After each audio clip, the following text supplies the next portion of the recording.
Hi, everybody. This is Hondo Carpenter from Sports Illustrated's Fan Nation, Las Vegas Raiders Insider Podcast. It is great to be with you today.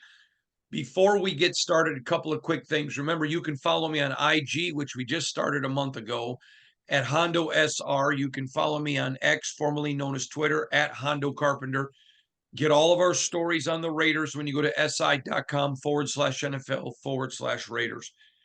Very excited to also remind you, coming up in 2 days, I will be making a personal appearance in San Antonio.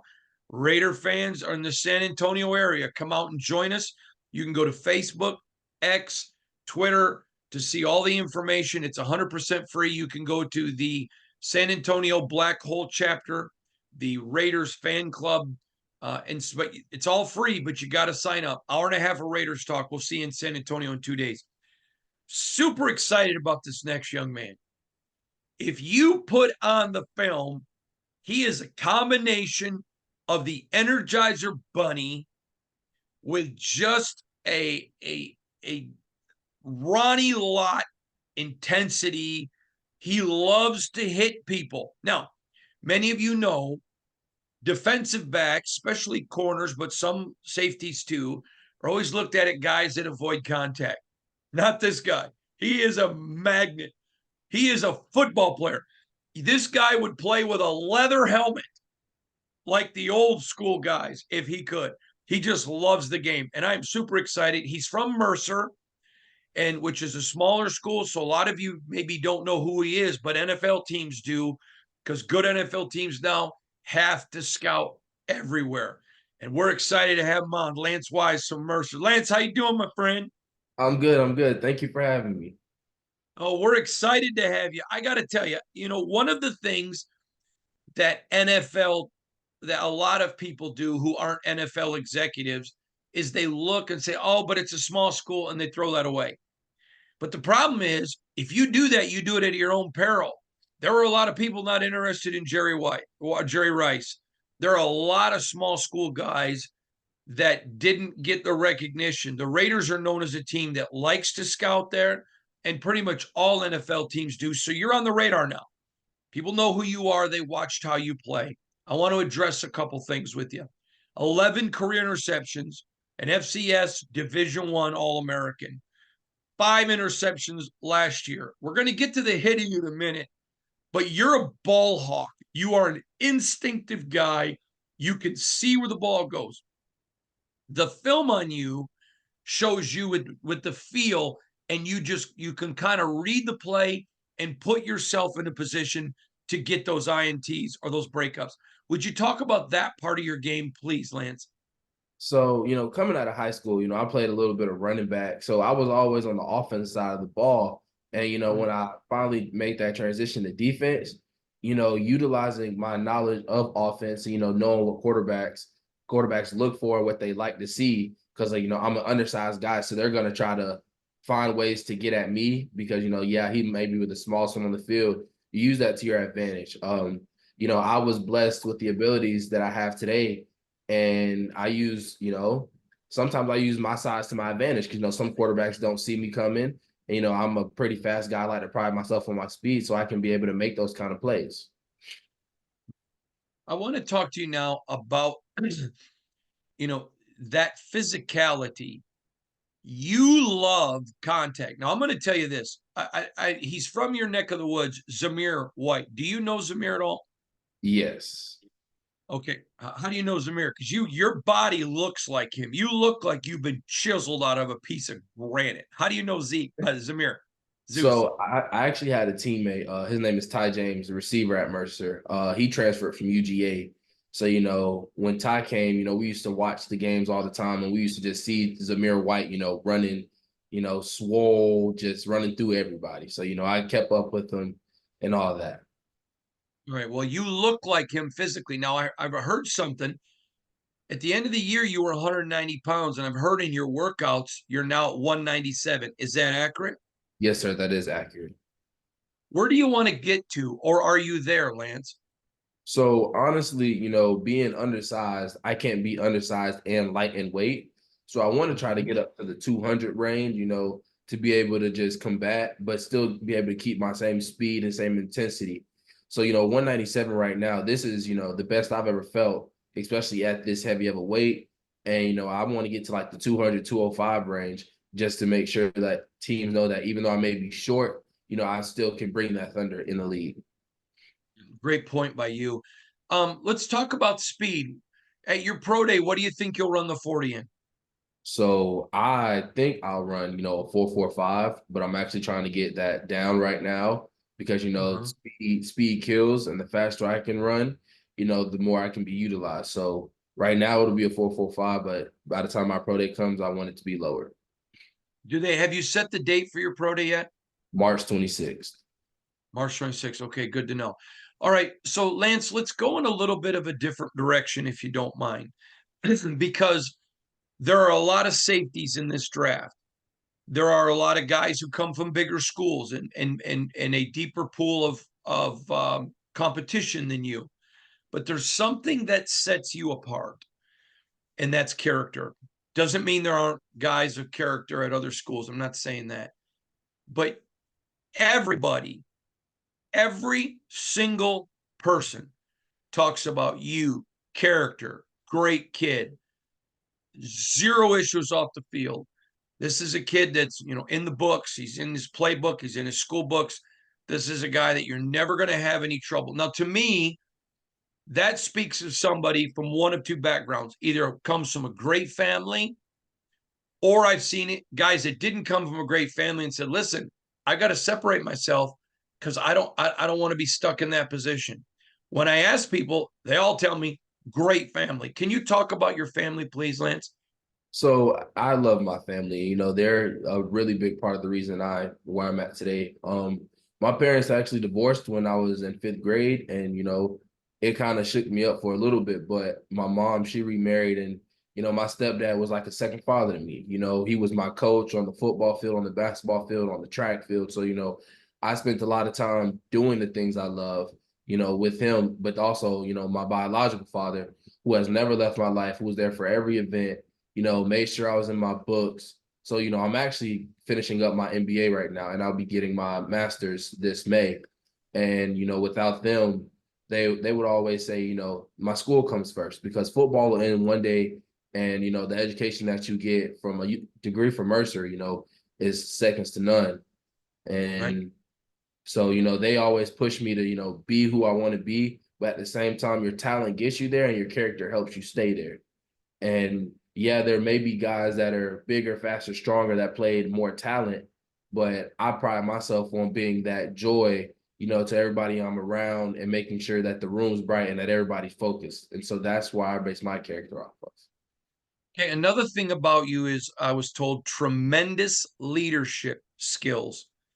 How did you develop that, and how did that translate into the Mercer locker room? So I went to Hillgrove High School in Powder Springs, Georgia, and I was a team captain there. I kind of I got to Mercer my freshman year, and I was behind a fifth-year senior who I ended up going to high school with. His name was Eric Jackson. And so he took me through the ropes to, how to become a leader, how to become that guy that people can trust and believe in. And when Coach Pronick got there my sophomore year, I was kind of thrust into that role early because there wasn't many older guys that stayed, with the new coaching staff.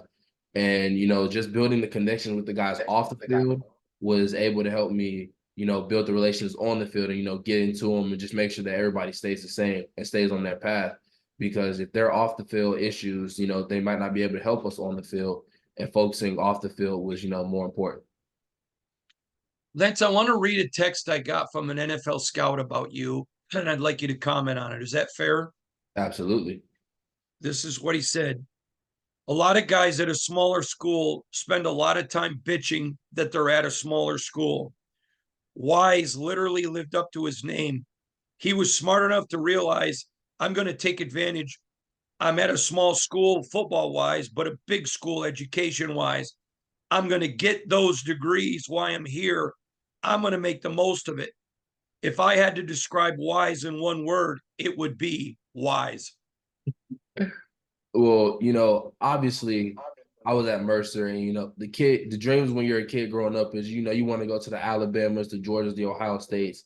But at the end of the day, I was blessed to play football at a Division I school, regardless of what school it was. My parents didn't have to pay for me to go to college, and I played the game that I love. So anything that came to me outside, like I was going to school for free, it was a blessing, and I didn't want to take advantage of the blessing that I was given because then I could disappoint my family, and most importantly, I could disappoint myself.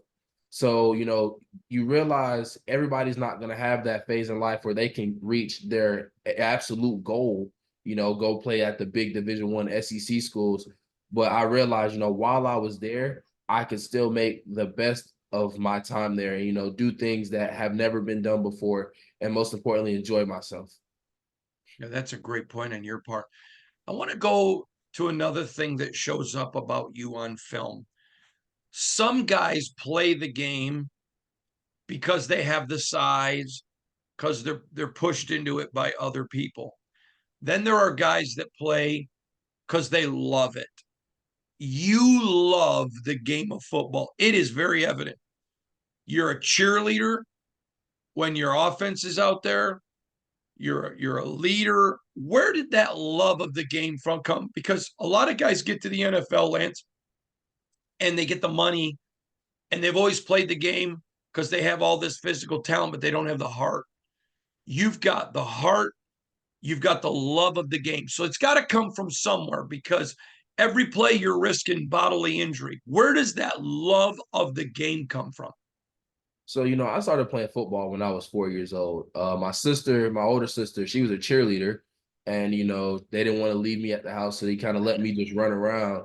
And my mother said ever since then I was able to just, I fit in the game. And so, I prided myself on the game of football. It's so fun to be around because the camaraderie you have around the guys is nothing like it. I love the game. Like the game, I could get paid no money and I'd still play it just because of how fun it is. There's not many games where you can, I wouldn't say inflict harm, but get a little physical now. And the game just has brought so much to me as a person, as a man, and a growth in myself. Like I couldn't just walk away from the game because the game, as much as the game brings to me, I want to bring back to it. It's a really good point, Lance. All right, I want to stay on that vein, but I want to go in a little bit different direction. A lot of teams, there are 32 teams. And I know you just want to get to one of them. You just want somebody to give you a chance.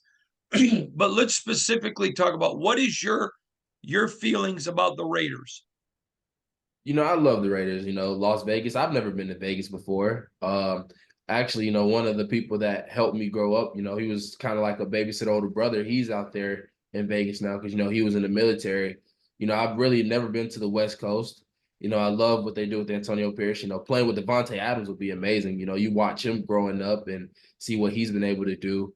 And, like the Raiders, it's a really good team. Black and silver. The fans are amazing. I've seen clips of them all the time.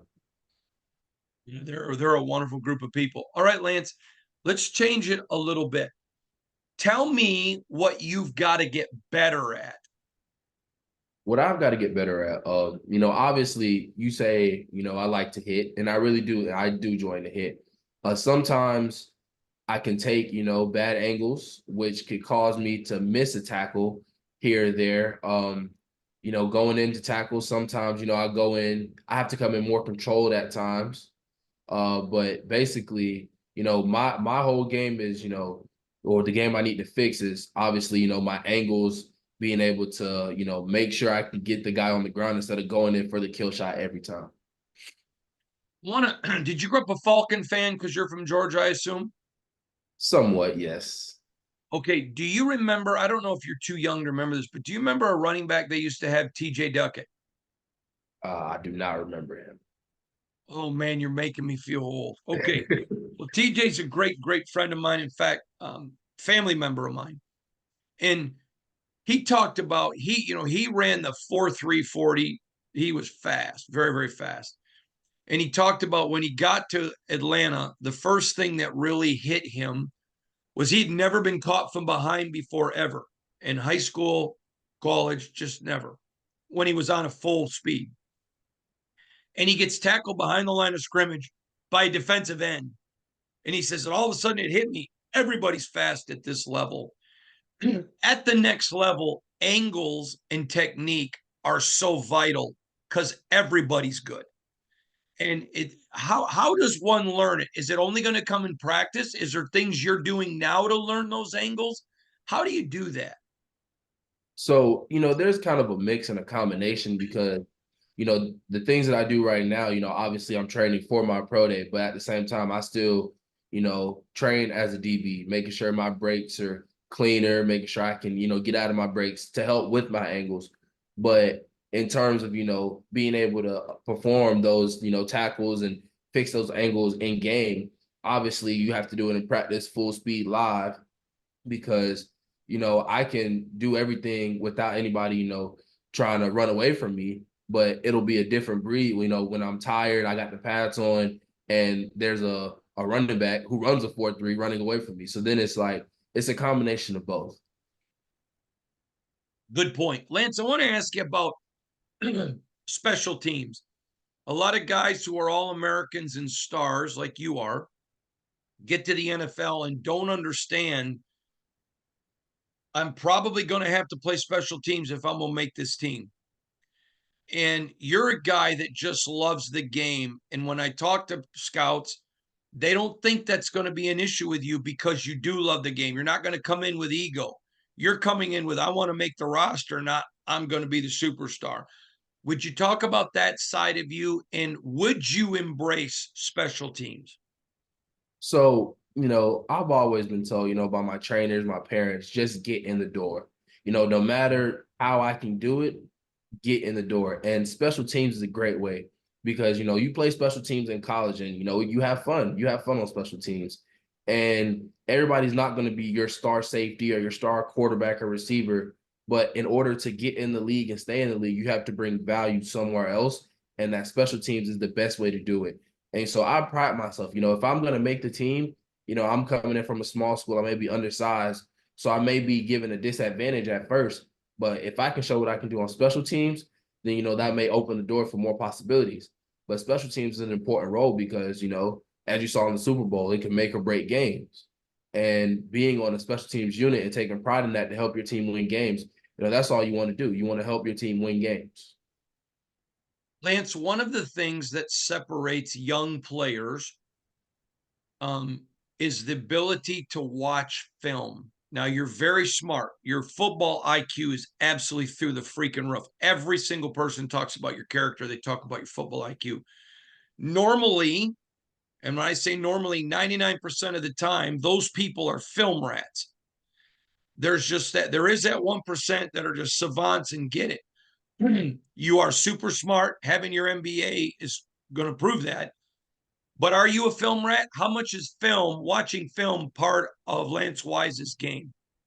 Oh, film is big. I even watch film on, the stuff I do while I'm training to see what I can adjust and, how I can get better. But during the season, film was big. I'm watching film every morning. The safety group and I, corner Tavion McCarthy, one of our linebackers, Isaac Dowling, Ken Stanley, like we're watching film every morning just to make sure we know what's coming and how we can perform and be able to stop and be better than the offense we're going against that week. Because it's one thing to, go over the plays in practice, but you can't go over every play that they might run in practice. And that's what the film is for. That's a really, really good point. All right, so talk to us. What does football mean to you? What's it just like? I love the game. I enjoy it. I love being around it, covered every day. I like the players. I like the coaches. I like the scouts. I like the potential players like you. I enjoy the game. What is it about football? What's your why? My why, I would say family. My family has supported me throughout this whole process. Immediate family, aunties, uncles, and I say my biggest why is, my grandmother passed away last April. So she wasn't there to Sorry. watch me. Oh, it's okay, but she wasn't there to watch me, this past season. But my dad made it a promise, like a point to get his mother to like just about every game my senior year. She was there to watch it. And I knew that with all of our family supporting me, my church back home, they came to my games, friends from high school. And, I consider everybody my family, all those people that are my family, because no matter, if you're blood related or not, you've been through something with me and we've grown together.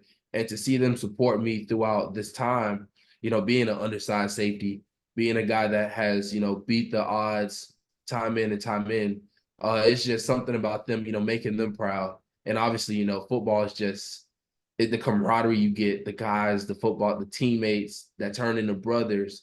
It's just something about that you can't replace. I got just a couple more questions, but this one I think you're going to enjoy. You are proud to be from Mercer. And if you're talking to a young recruit who maybe he's not going to go to an Alabama, Ohio State, whatever, take a minute, sell everybody. What is it about Mercer that they need to go join you and follow in your footsteps? Oh, I mean, well, Mercer, not only can you be successful at Mercer, Mercer is a great academic school because, you may not know right now, but your family's always going to want the academics, and Mercer is a great academic school. Mercer is breaking barriers. We had just made the playoff appearance for our first time in school history, and we won our first playoff game. We have multiple draftable prospects this year. So, Mercer, although it may be a small school, we're still getting people noticed, and that's going to grow more and more. It's in a nice, friendly area, and we have a good time at Mercer. Between school and football, we enjoy it up there. I got to tell you, sometimes kids, I get a chance to talk to a lot of recruits, and I explain to them what's the value of going to a school and being the 10th safety. If you can go to a school where you're going to get seen, you're going to get a great education, you're going to get great coaching, but you may be the best one there. You're going to get more reps to put on film. So now that you're looking back as the elder statesman, and I know you're still a kid, but recruits sometimes don't think about that, do they? Oh, they don't. They just want to be able to say, "Oh yeah, I go to Alabama." But Alabama, a lot of their guys, except of a few exceptions, really don't play till like junior or senior year. But I was a backup my true freshman year, and then I was a starter from my sophomore year all the way to my graduate year. So I was able to rack up a lot of accomplishments. I was the second leading tackler in school history. I had most interceptions in school history. There's a lot of things that I was able to do because even though I went to a smaller school, I was able to be that safety. And see myself grow instead of trying to grow in the sideline until my junior senior year where then I had the chance. I was there from a pup all the way to, an elder statesman, and that's where I was that's the blessing right there. What's it feel like? I mean, you're so young to be called an elder statesman on your first national interview. Come on, that's kind of funny, isn't it? It's crazy. My teammates call me old. Now I'm getting called an elder statesman. I don't know. Last question for me is several people have mentioned to me that your faith is a humongous part of your life. You mentioned your church family coming, and that speaks a lot about who you are as a man. For your parents to be divorced, but still dad and stepdad are active in your life, talks about people who loved you a lot more than they love their ego. That's a testament to your family. I'm curious, what role does faith play in the life of Lance Wise? Oh, faith is everything. I give glory to God every day because without him, there's no telling where I would be right now. He was the one that gave me the abilities, the opportunities, the blessings that I have. And my parents, they instilled it in me when I was a child. But you can only take that so far until you learn it yourself. And just knowing that God will always be there and he's always taking me through tough times, good times, bad times, and everything in between. There's no reason to praise him every day for what he's done in my life and also what he's done in my family's life as well. I tell people all the time, faith is not inherited. You can certainly get a head start if your parents are people of faith, but it's got to become something personal, doesn't it? Yes, sir. Great point. Lance, I want you to know wherever you go, I'm riding the Lance Wise train. I believe in good people. You're good people. I love it. I want to stay in touch with you. And as we get closer to the draft, check in with you. but we're believing you. Wishing nothing but the best. And I appreciate you taking some time to talk to us today. Thank you for having me. All right, stay with us. We're going to stay with me because I want to talk to you when we're done. That's Lance Wise from Mercer, the safety. That's a young man that's got NFL teams' attention. I know he's got some attention from the Raiders. This is a young man. Don't look at Mercer and say, well, yeah, but what about this other kid? I mean, he is a baller, just a baller. No off the field issues. The guy is smart as a whip. He's got his MBA. Somebody's going to steal this young man. And when they do, all he's going to do is what he did in Mercer. He's going to ball out. We'll check y'all later. Don't forget to come see me in San Antonio on Tuesday night. Follow me on IG, Hondo SR. Follow me on X, formerly known as Twitter, at Hondo Carpenter. Go to si.com/NFL/Raiders. We'll see you all later.